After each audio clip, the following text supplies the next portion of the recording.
Hello প্রিয় দর্শক, explain মোটো blog চ্যানেলে আপনাদের স্বাগতম। আজকে রয়েছি আমি কুশিয়ারা নদীর পাড়ের একটি রাস্তা। কুশিয়ারা নদীর পাড়ে এই রাস্তাটি অবস্থিত। আপনারা দেখতে পাচ্ছেন আমার বাম পাশে রয়েছে কুশিয়ারা নদী, আর এই স্থানটি হচ্ছে সিলেট জেলা বিয়ানীবাজার উপজেলার শেওলা ইউনিয়নের শেওলা বাজারের পাশেই অবস্থিত। কুশিয়ারা নদীর কিনার দিয়ে একটি সুন্দর মাটির রাস্তা রয়েছে। এই মাটির রাস্তা দিয়ে আমি এখন এক্সপ্লেন মোটো ব্লগ করতেছি। রুরাল বাংলাদেশের সবচেয়ে সুন্দর এবং আকর্ষণীয় হচ্ছে বাংলার গ্রামীণ জনপদ। এই জনপদের মধ্যে অন্যতম হচ্ছে নদীর কিনারের রাস্তা। নদীর কিনারের রাস্তাগুলো আসলেই মেঠোপথ হয়ে থাকে, মাটির, এখনো মাটি, এবং এই রাস্তা দিয়ে বর্ষা মৌসুমে মেঘের সময়, বৃষ্টির সময় খুবই কাদা হয়, খুব পিচ্ছিল হয়। মোটরসাইকেল রাইডিং করাটা খুব বিপজ্জনক এবং কষ্টকর হয়ে পড়ে। নদীর পাড়ে যারা বসতি স্থাপন করে থাকেন তাদের জীবনেও অনেক কষ্ট পোহাতে হয়। একদিকে নদীর ভাঙ্গন, অন্যদিকে রয়েছে আপনার বর্ষা মৌসুমে সাপ, বিচ্ছু ইত্যাদি বিভিন্ন ধরনের পোকামাকড়ের ভয়। তো প্রিয় দর্শক, আমাদের নদীর পাড়ের জীবন যাত্রা এবং বিশেষ করে নদীর পাড়ে যারা বসবাস করেন তাদের জীবন জীবিকা খুবই দুর্বিষহ হয়ে ওঠে। বিশেষ করে বন্যার সময় এবং বৃষ্টিপাতের সময়, যখন মুষলধারে বৃষ্টি হয় তখন নদীর পাড়ের মানুষের জীবন জীবিকা হয়ে ওঠে খুবই কষ্ট এবং দুর্বিষহ। এই মুহূর্তে আমি একটি পিচ ঢালাই রাস্তার মধ্যে উঠেছি এবং এই রাস্তা ধরে সামনের দিকে এগিয়ে যাব। সামনে রয়েছে একটি বাজার যার নাম হচ্ছে শেওলা বাজার। এই শেওলা বাজার একসময় খুব জমজমাটে ছিল। এখানে অসংখ্য দোকানপাট এখনো রয়েছে, অতীতেও ছিল আরো বেশি। এদিক দিয়ে ফেরি পারাপার হয়ে এই পারের লোকজন ওই পারে যাতায়াত করতেন যানবাহন নিয়ে, ফেরির মধ্য দিয়ে যাতায়াত করতেন। বাট এখন শেওলা সেতুটি উদ্বোধন হওয়ার পর আর মানুষ এদিক দিয়ে বেশ একটা যাতায়াত করেন না। এই গ্রামটি দিগলবাগ ঢেউনগর শেওলা ইউনিয়নের অন্তর্গত। তো আপনাদের এই মোটো ব্লগটি কেমন লাগছে অবশ্যই কমেন্টের মাধ্যমে জানাবেন। গ্রামীণ জনপদ আপনাদের ভালো লাগে কিনা? আপনারা শহরে বসবাস করে থাকলে এই যে গ্রামীণ জনপদ দেখতে পাচ্ছেন, এই গ্রামীণ জনপদটি আসলেই খুবই সুন্দর, প্রাকৃতিক দৃশ্য অসাধারণ হয়ে থাকে। চতুর্দিকে মাঠ, গাছপালা এবং পিচ ঢালাই, মেঠো রাস্তা, মাটির রাস্তা এবং ছোট্ট চিকন রাস্তা থাকে। গ্রামীণ জীবনের মধ্যে অন্যতম হচ্ছে আপনার মানুষের জীবন জীবিকা কৃষি কাজে নির্ভরশীল। অনেক মানুষ প্রবাসী রয়েছেন, বিশেষ করে 80% লোক প্রবাসে বসবাস করেন। অত্র এলাকার আমাদের বিয়ানীবাজার উপজেলার প্রত্যেকটা ঘরে ঘরে আপনি পাবেন প্রবাসী ভাই এবং বোন। America, London, Canada, Sweden, France, Italy, Germany, Mexico, Dubai, Qatar, Saudi Arab, Bahrain, পৃথিবীর বিভিন্ন দেশে তারা অবস্থান করেন। বৈদেশিক মুদ্রা অর্জন করে বাংলাদেশের রিজার্ভকে খুব শক্তিশালী করে গড়ে তুলতেছেন রেমিটেন্সে প্রদানের মাধ্যমে। এই দেশের ভবিষ্যৎ চিন্তা ভাবনা করে প্রবাসী ভাইরা অনেক কষ্ট করেন, দুর্ভোগ পোহাতে হয় প্রবাসী জীবনে। একদিকে দেশের মায়া মমতা ত্যাগ করে প্রবাসী জীবনে পড়ে থাকেন, ফ্যামিলির কথা চিন্তা ভাবনা করে, দেশের ভবিষ্যৎ চিন্তা ভাবনা করে। প্রবাসীদেরকে সঠিক মূল্যায়ন দেওয়া উচিত। এই ভিডিওটির মাধ্যমে ছড়িয়ে দিন এই সত্য বাণীটি সবার মোবাইলের মধ্যে, যেন ইউটিউব, ফেসবুকের মাধ্যমে সবাই জানতে পারে প্রবাসীর জীবন জীবিকা এবং কষ্ট দুর্ভোগের কথা।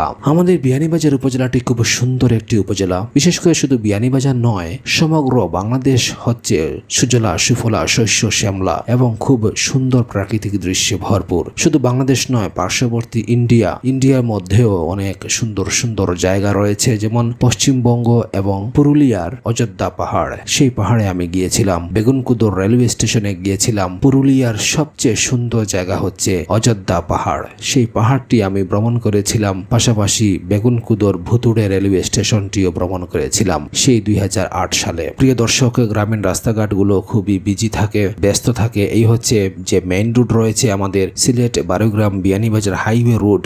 সেই হাইওয়ে রোডের মধ্যে আমি এখন বর্তমানে রয়েছি। খুব সুন্দর একটি রুটটির দৈর্ঘ্য হচ্ছে প্রায় 80 কিলোমিটার বারোগ্রাম থেকে সিলেট পর্যন্ত। আবার বিয়ানীবাজার থেকে সিলেট পর্যন্ত প্রায় 60 থেকে 70 কিলোমিটার হবে। আর এর প্রস্থ হচ্ছে প্রায় 30 ফিট বা 35 ফিটের মতো হবে। খুবই ছোট্ট একটি রাস্তা। আমি যে ক্যামেরাটি ইউজ করতেছি এটি হচ্ছে গোপ্রো অ্যাকশন ক্যামেরা। এই ক্যামেরার মধ্যে রাস্তাটি খুবই ছোট দেখাচ্ছে, বাট 35 ফিট হবে এই রাস্তার প্রস্থ।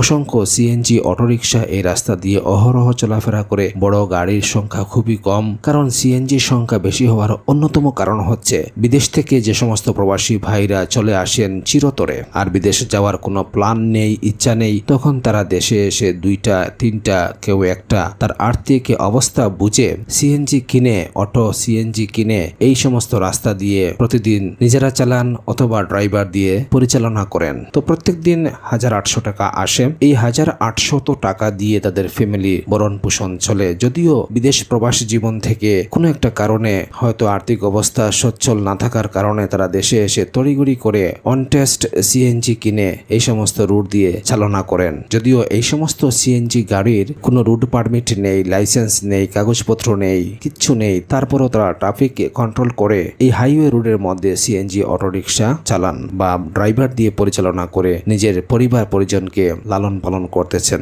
তো আমরা আশা করব প্রবাসী ভাইরা যেন কোটিপতি হন, এই দোয়া আমরা করি। পশ্চিম আকাশে সূর্য হেলে পড়েছে, দেখতে পাচ্ছেন কি সুন্দর সূর্য হেলে পড়েছে। এখন বিকালবেলার দৃশ্য। এই বিকালবেলার দৃশ্যটি আসলেই অসাধারণ। গ্রামীণ জীবনে কি সুন্দর লাল আভা ধারণ করে পশ্চিম আকাশে সূর্য চলে যাচ্ছে আমেরিকায়। আমাদের এই বাংলাদেশে এখন রাত নেমে আসছে আর আমেরিকায় দিনের শুরু হচ্ছে। এটাই হচ্ছে পৃথিবীর লীলা খেলা। পৃথিবী যে একটা গোল জিনিস, সেটা এই জিনিসটাই প্রমাণ করছে যে পশ্চিম আকাশে সূর্য হেলে যাচ্ছে, আমাদের রাত নেমে এসেছে।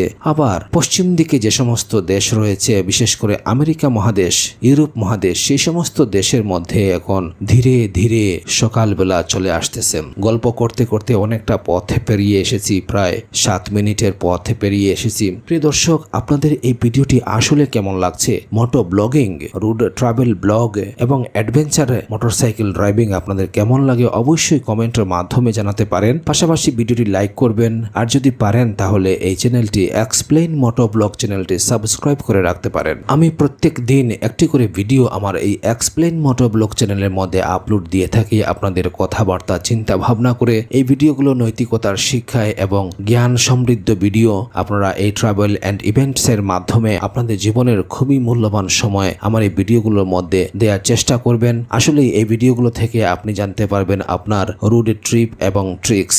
মোটরসাইকেল ড্রাইভিং এবং রাইডিং এর সময় আপনারা অবশ্যই হেলমেট ব্যবহার করবেন। হেলমেট ছাড়া আপনারা কখনোই মোটরসাইকেল ড্রাইভিং করবেন না। যখনই আপনি মোটরসাইকেল ড্রাইভিং এ বের হবেন তখনই আপনার হেলমেট মাথায় দিবেন। দেখবেন আপনার মোটরসাইকেলের ব্রেক সিস্টেম ঠিক আছে কিনা, হ্যান্ড ব্রেক, তারপর পায়ের যে ব্রেক থাকে ডান পায়ে, সেই ব্রেকটি আপনারা অবশ্যই টেস্ট করে নেবেন আপনাদের মোটরসাইকেলের ব্রেকটি সঠিকভাবে কাজ করছে কিনা।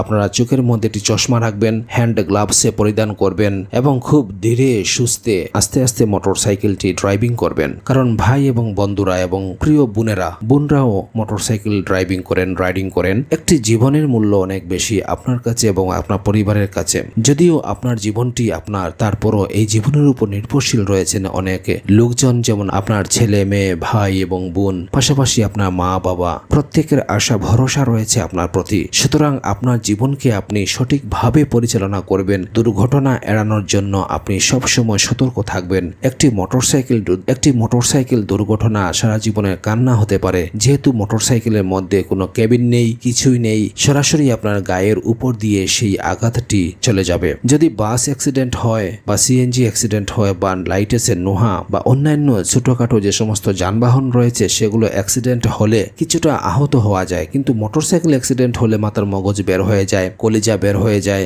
আপনার নাড়ি বুড়ি সবকিছু বের হয়ে যায়, হাড্ডি গুড্ডি সবকিছু গোড়া হয়ে যায়। তো মোটরসাইকেল ড্রাইভিং এর সময় সতর্ক থাকবেন, বি কেয়ারফুল থাকবেন। মোটরসাইকেলের ড্রাইভিং, রাইডিং, ট্রাভেল ব্লগ ইত্যাদি যে কোনো ব্লগ তৈরি করতে বা রাইডিং করতে আপনারা অবশ্যই সতর্ক থাকবেন, যেন আপনার একটি ভুলের কারণে 10-15 জন পারিবারিক লোকজন যেন কষ্ট ভোগ না করেন। আপনি যদি মৃত্যুবরণ করেন মোটরসাইকেল অ্যাক্সিডেন্টের মাধ্যমে, সেটা আপনার জন্য একদিনে কেঁদে শেষ বা 6 মাস কাঁদবে। কিন্তু আপনি যদি বিছানায় পড়ে থাকেন দিনের পর দিন, রাতের পর রাত, তাহলে আপনার পরিবার পরিজন খুবই কষ্ট পাবে, খুবই বেদনা পাবে, পাশাপাশি টাকা পয়সা সবকিছু শেষ হয়ে যাবে। সুতরাং আপনি মোটরসাইকেল ড্রাইভিং এর সময়, রাইডিং এর সময়, চালানোর সময় বা আপনার নিত্য প্রয়োজনে যদি বের হন, কোনো সময় বাজারে, স্কুলে, কলেজে বা বিশ্ববিদ্যালয়ে আপনি যাচ্ছেন মোটরসাইকেল ড্রাইভিং করে, অথবা আপনি একটি ফার্মাসিউটিক্যালস এর রিপ্রেজেন্টেটিভ, তখন আপনি কি করবেন? আস্তে আস্তে ধীরে সুস্থে সুস্থ মস্তিষ্কে মোটরসাইকেল ড্রাইভিং করবেন। এটি হচ্ছে আপনাদের কাছে আমার শেষ